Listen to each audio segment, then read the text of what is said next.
Live from New York City, it's the Gary Null Show. And now, your host, Gary Null. Hi, everyone. I'm Gary Null. Always nice to be here to share the best in health and healing. I've been on the radio for nearly 50,000 hours.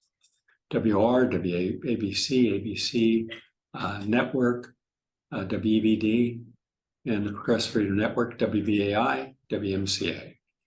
That's a long time, always sharing the best on health and healing, always from peer-reviewed journals. But here's the issue. Rather than today giving you the latest nutrient, coenzyme Q10 or vitamin E and what it does, let's just stop for a moment and ask yourself, if you've been listening to the program, or as you can today, watch it, because I'm Zoom streaming this, how much of the information and what specific information, if you decided, is important enough for you to actually try to incorporate into your life? Because what is the value of information, knowledge, if it's never used? And that's where I'd like to take us today for a few moments. Back at the very beginning of my scientific career, when I was a junior scientist at the Institute of Applied Biology, amongst these very intelligent and well-credentialed scientists from around the United States, I asked a basic question. How much of our health and longevity and the diseases we manifest is due to our selection? Meaning, what do we add in and what do we leave out? And generally, when we leave something out, it's because we don't like something. We don't want to change a habit. We don't want to change. Where I grew up, for example, it was Friday night. For whatever reason, everyone had to have fish sticks. Oh, why? And no one ever answered that question. On another night, we had to have liver, onions and liver. Why? Because it was giving you iron, as if nothing else would give you that iron. Because we didn't know. And the diet was pretty awful. And in fact, where I came from in West Virginia, we were not in a good place to grow food. Over in Ohio, yes, but not across the river in West Virginia. It was all hills. And so unless someone had a little garden in their backyard for about 3 or 4 months a year, that was it. You ate everything canned or jarred. And with jarring, you either added a lot of salt or vinegar, depending upon what you were preserving, or you add a lot of sugar. And if you bought some pears, you can bet that they tasted really sweet. None of that was good for us. Canned goods and preserved foods were not good. They lacked enzymes, antioxidants, and our diet was really limited. So you might have eaten meat every day, but you just ate it prepared a little different way. What we didn't emphasize was fruits and vegetables, nuts, berries. Didn't have those. That was just unusual. The only nut we ever had was really not a nut. It's a legume, is peanuts, peanut butter sandwich. That meant peanut butter with jelly, lots of sugar, on white refined carbohydrate bread. So needless to say, people walked around with very elevated blood sugar levels. And when we ate meat, we ate too much meat. Everybody prided themselves, if they were from a working middle class background, as I was, that your mother was able to go out to the butcher and get a 2-inch thick steak. I mean, look, 2 inches. Now, when I would later have the opportunity to have the equipment in my laboratory and do an analysis, I would find that in one meal, we were consuming 2 to 3 days worth of protein, way too much. And so everyone thought it was normal to have aches and pains. You know, oh, my foot, is acting up, or I got sugar diabetes. They called it sugar diabetes back then. And yet, what were they doing? Nothing. They were taking insulin. Now, insulin is a lifesaver, but it also causes weight gain. So it was not unusual once a person got out of high school and college and was no longer active physically, and we were told to take it easy. Do you remember that? The older you get, the less was expected of physical activity. In fact, take it easy. So it was nothing for people to sit and read. Now, we had a lot of people who had a lot of knowledge from reading. And yes, we wrote a lot of read a lot of nonfiction books. And I remember my Uncle George sitting there, big fella, and he would spend all day reading. He would get up to have lunch, maybe go to the restroom, but he would sit for 4 and 5 hours.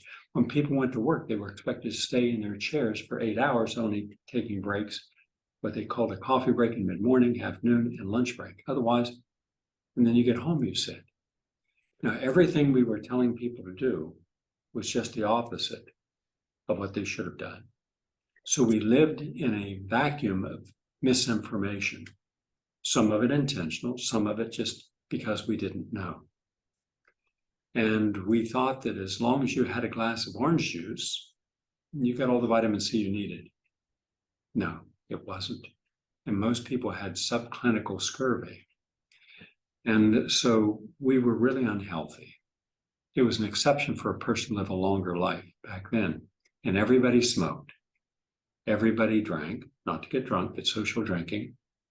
And on Saturdays or Sundays, people would go to their favorite tavern and hang out, watch the ball games. And on the counters would be these fried catfish. Now, catfish is a terrible fish to eat. It's a bottom feeder. Eats everything that goes to the bottom. And it's all fat and very toxic. But they would cut up that fat catfish and they would deep fry it in salt. It was considered completely normal on a Saturday or Sunday when the college football games were on Saturday and the pro football games on Sunday to go to your local tavern. And we had 2% beer, meaning 2% alcohol. So you wouldn't get drunk unless you had an awful lot of beer. You would get a beer belly, and that was not good. And you would disrupt digestion, and you end up with higher rates of stomach cancer, but nobody paid attention. They would take catfish and or chicken wings. They would deep fry them in white flour and salt, and then all day long, people eating, and then that would make them thirsty because of the sodium, and they drink beer. It was not unusual for people to drink 6 to 10 beers in a day. But again, they were sedentary, doing everything wrong. They were not there exercising. People didn't talk about their problems in public. Everything was kept quiet. You were supposed to just, take a deep breath and go forward. That caused a lot of problems. So here I am as a young scientist, and I said that we're not looking in the right places. So I asked the director, would it be all right if I took some trips over the next, I didn't know how long, turned out to be 5 years. I'd take like a 2-week trip. I'd go down to South America. I'd go to Europe. I'd go to the country, go to the hills, go to the jungles, because I was curious. Why is it that some people around the world who have none of our medicine or hospitals, none of our vitamins, are living longer lives than we are, where we're supposed to have the best healthcare system in the world, the most scientists and nurses and dietitians and nutritionists, and yet we're the sickest of all the developed nations. We were right up there with Bulgaria. And what I started to find was this, and this is why this segment of our program is so important today. A little different, but very important. I found that in all the cultures that I went to, their diet was generally non-processed, meaning they didn't have cans they opened and throw stuff in. They would get from their surrounding environment what they ate. And I noticed when I was in Italy in the countryside, I went into what looked like a barn, and probably was at one time, but it had dozens and dozens of these long shelves. It was a big barn, probably around 4,000 square feet, probably about 25 feet high. And every single inch of that was covered with food, dried food. They would have all these dried tomatoes and dried peppers and herbs. They would have olives. I remember being in one barn where they had over 80 different varieties of olives, and they knew how to cure each one. And I'd never seen anything like this. And they had, in one place, they had all these barrels, and each barrel had a name in Italian on it, but it was loaded with dried fruit. And I asked them about how do you dry your fruit? And the same way we did over in Little Hawking, Ohio on my great aunts farm, you take the fruit, you wash the fruit, you slice it, right? You throw away the pit, and you put all that onto what looks like a screen door. Then you put this white, very thin muslin cloth on it, and that prevents the insects from getting on it. That stays for about 4 to 5 days. And then when it's dry on the top, you turn it over and you do the same thing. So you get both sides of the fruit. And then you put it in a keg and you put bee propolis, which is a natural antibiotic. It's one of the best natural antibiotics in nature. And you put that around. That's what's in the beehives. That's what keeps the bees healthy. And then you seal it and date it. And that'll be good for several years. And I started seeing how self-sufficient they were, how they started making their sauces not out of a jar or can. They made it from scratch, low heat. It might take 3 or 4 hours to cook that sauce. And as it cooked at different times, they would put in different items into the sauce. And when I would be invited to join them for lunch, lunch was slow. I was used to eating lunch, in 5 minutes. These people know it might take 2 hours because they had courses. They didn't put everything on a plate. Bring in one plate at a time, not a big plate, small plate, a salad. Okay, that'd be one serving. A soup, that'd be a different serving. And then they bring you the antipasta, grilled eggplant, grilled garlic, grilled onion, grilled mushrooms, grilled fennel. And I'd never eaten anything like that. And then they put sauces on it. They brush sauces on it. You have a choice of sauces you want. I didn't eat bread, but they had a bread that's homemade. They grew their own grain. They milled it. And that's what they did.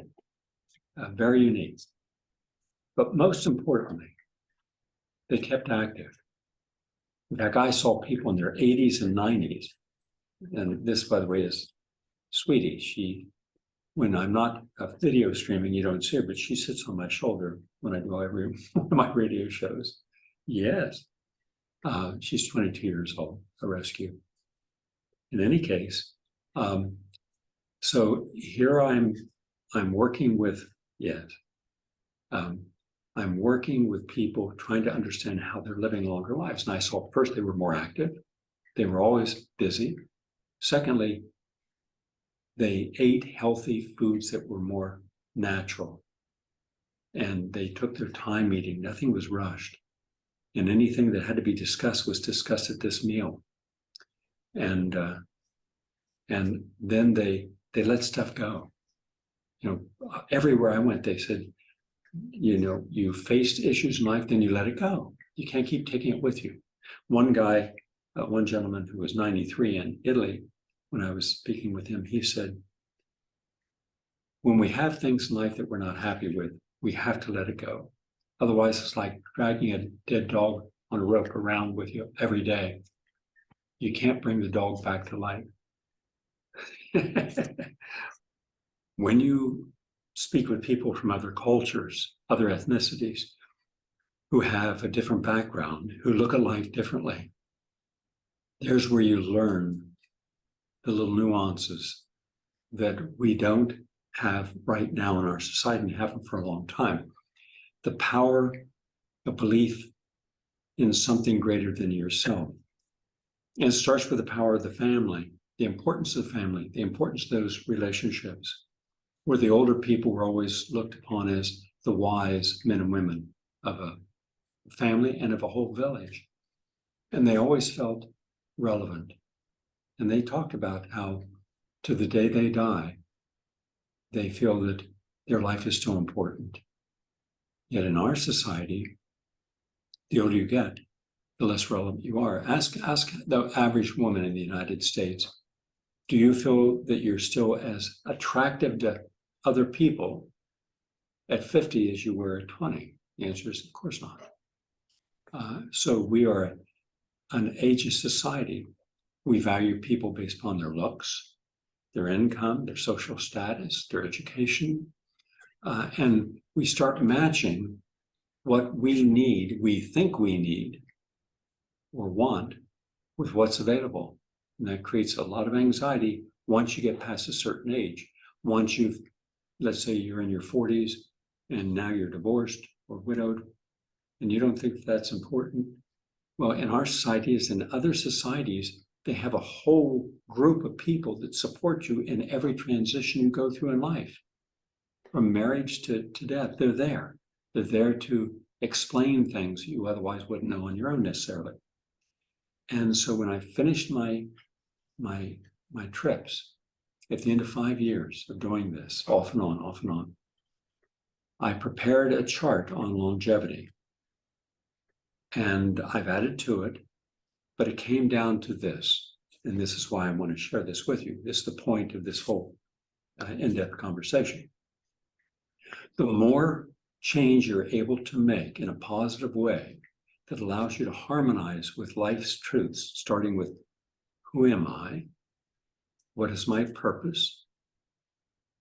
What should I be putting my energy towards? What support do I need? Do I have that? If not, what do I need to do to obtain that?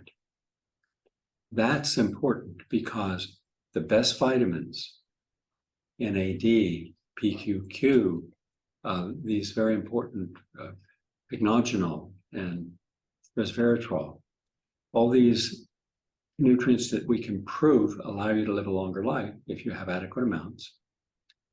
That's one part. De-stressing, or dealing with stress appropriately, even if you can't always change the circumstance of your stress. That's another part. Physical activity. The more active you are, the more resistance exercise, aerobic exercise, 10,000 steps a day minimally, then that's a big part. That's even more important than the supplements for de-stressing. Then, very important is a healthy plant-based diet, or at least, if not that, a Mediterranean diet, which is not a vegan diet, but it's still very healthy. And juicing is very healthy. Modified fasting is healthy. Now, these are things I've found out since that time I've incorporated. It's always evolving. And then what kind of work do you do? Do you work in front of computers where you're getting electromagnetic pulses hitting your body all day long? That is a negative. That'll take years off your life. Do you work night shift? Years off your life because you're not secreting melatonin that you would normally do when you had the deep sleep, and you need rapid eye movement sleep. And when you're working night shift, that's deficient. So that's two negatives. Now, then think about the stress in your workplace, toxic elements in your workplace, any chemicals in your workplace. That makes a difference. Then you add up, do you smoke? How much? How often? How long? Do you drink? What type of alcohol? What is the percentage of alcohol? How often? And what amount do you consume? That can take, just alcohol by itself can take anywhere from 5 to 20 years off your lifespan. Look at Errol Flynn, one of the great, handsome, great personality actors of the 1930s and 40s. By the age of 50, he was burnt out and looked terrible. His liver was gone. He drank and he smoked. Think of all the people that drank and smoked. Those two together create massive amounts of free radical damage, oxidative stress, that prematurely ages you, creates inflammation in the brain, leading to Alzheimer's, dementia, etc., in the heart, in the lungs. So I found a list of things that will take years off your life and then things that put years onto your life. So if you take an average age, let's say of 70, at one time it was 70. And by the way, we're almost back to 70 now because of the last 3 years, we've lost 3 to 4 years off the average life expectancy because of quarantining, etc. Now, what happens is you start with 70, or 74 if you want, and then you take away years for everything that you do that's negligent to the body's needs, that compounds the process of disease. And then you come with a number. Then now from that, you add on all the good things you do. I exercise every day for 10,000 steps, aerobic and non-aerobic, with good, strong, powerful exercise. I eat a good, healthy, plant-based diet. I don't eat between dinner and breakfast. I modified fast 1 day a week, just juicing. I'm I'm taking my supplements that my body requires because I got a blood chemistry to tell me what I'm deficient in, so I can put the nutrients in my body requires to function properly. I'm mindful of dealing with crisis. I try to go to that calm place instead of overreacting and yelling and screaming and arguing about something that doesn't change the outcome except for the worst. So my stress levels are less. I try to have healthier relationships with healthy people. And I try to live in an environment where I get out into the green space or the blue space, water or vegetation. Now, when you do all that, you're about 60% on a scale of 0 to 100, 100 being ideal. And you're at 60%. And yet we stop there. We don't even attain that. We're probably only able, the average citizen, the average person watching and listening right now, if you're really honest, most of you are around 20%.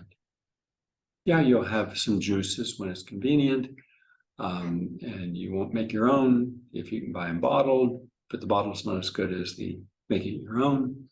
And you're not always going out of your way to go to the farmer's market, get fresh, organic, locally grown. And all the excuse we give ourselves is not going to change this outcome.